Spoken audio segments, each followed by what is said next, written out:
Hey everyone, welcome back.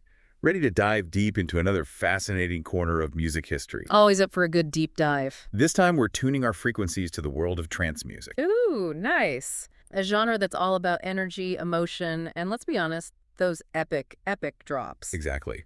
We'll trace trance back to its roots, explore what gives it that signature sound, and discover how it grew from underground clubs to a global phenomenon. And I hear there are some pretty interesting connections to other genres. Oh, definitely. Get ready for some aha moments as we uncover those unexpected influences and chart the rise of this truly hypnotic music. Sounds like a plan. Let's get this trance party started. So rewind to the early 1990s. Picture Germany. The techno scene's thumping, house music's grooving, and somewhere in that mix, trance starts to emerge. It's like a musical Venn diagram, right? Techno brings the intensity, house adds the groove, and then trance layers on these melodic, atmospheric vibes, all aiming for that transcendent feeling its name suggests. Makes sense. And a few names keep popping up as pioneers of that early sound.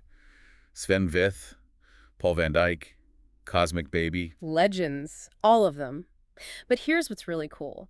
They weren't just drawing from techno and house. You can hear bits of ambient music, psychedelic rock, even echoes of early electronic music experiments in there. Wow, a real fusion of styles. I guess Eddie explains why trance feels so unique.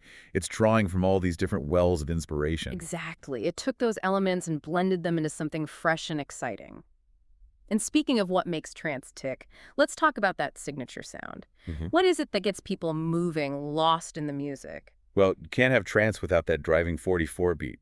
That's the pulse, the heartbeat of the genre. Right, it's what keeps everything moving forward, driving those hypnotic rhythms. Then you've got those rolling bass lines, weaving in and out, adding another layer of energy. Yeah, those bass lines are key, creating that sense of momentum, building the anticipation. And of course, no trance track is complete without those synth lines, those arpeggios cascading up and down, creating these shimmering sonic textures. It's like a sonic tapestry, isn't it? All those layers interweaving, pulling you in. And for me, it's the melodies that really make trance special. Those soaring, epic melodies that just lift you up, give you chills. They tap into something emotional, don't they? It's that combination of energy and emotion that's so powerful. Exactly. And those breakdowns and build-ups, the moments where the music drops out, the tension builds, and then boom, that release of energy that gets everyone moving. It's like a sonic roller coaster ride. Trance takes you on a journey. But it's not just one sound, right? It's actually a whole family of subgenres, each with its own unique flavor. So many branches on the trance tree. We could spend hours talking about them all. But let's focus on one in particular for this deep dive. How about psytrance? Great choice. Psytrance takes those core trance elements and injects them with a heavy dose of psychedelic influence. It's a trip, both musically and, well. Yeah, I get it. It's known for those faster tempos, complex rhythms, swirling soundscapes. Like diving headfirst into a kaleidoscope of sound? Definitely intense. Yeah. So we've talked about the origins, the sound, the subgenres, but let's not forget how trance went from underground raves to a global phenomenon. That's a story worth telling. The 90s and 2000s were huge for trance. Tracks like For an Angel by Paul van Dyk, Children by Robert Miles, they broke into the mainstream and became anthems. Oh, I remember those days.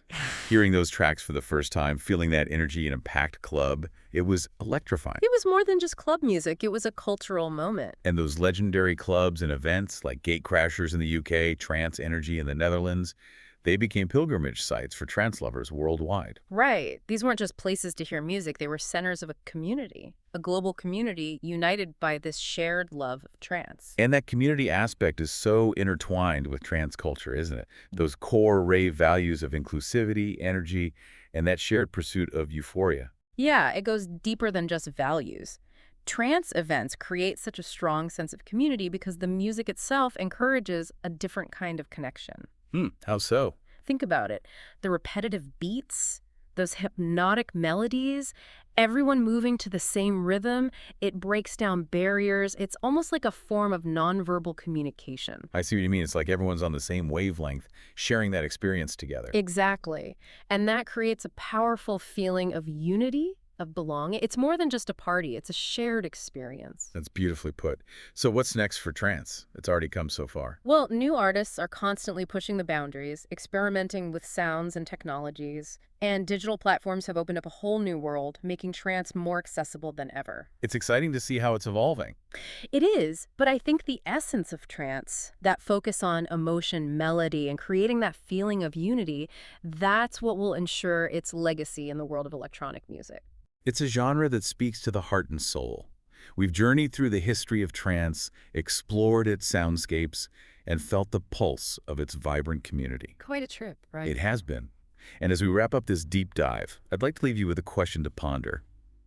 Considering trance's evolution and the way it connects with people on such a deep level, how do you think it will continue to shape electronic music in the years to come? What's next for this hypnotic and euphoric genre? Definitely something to think about.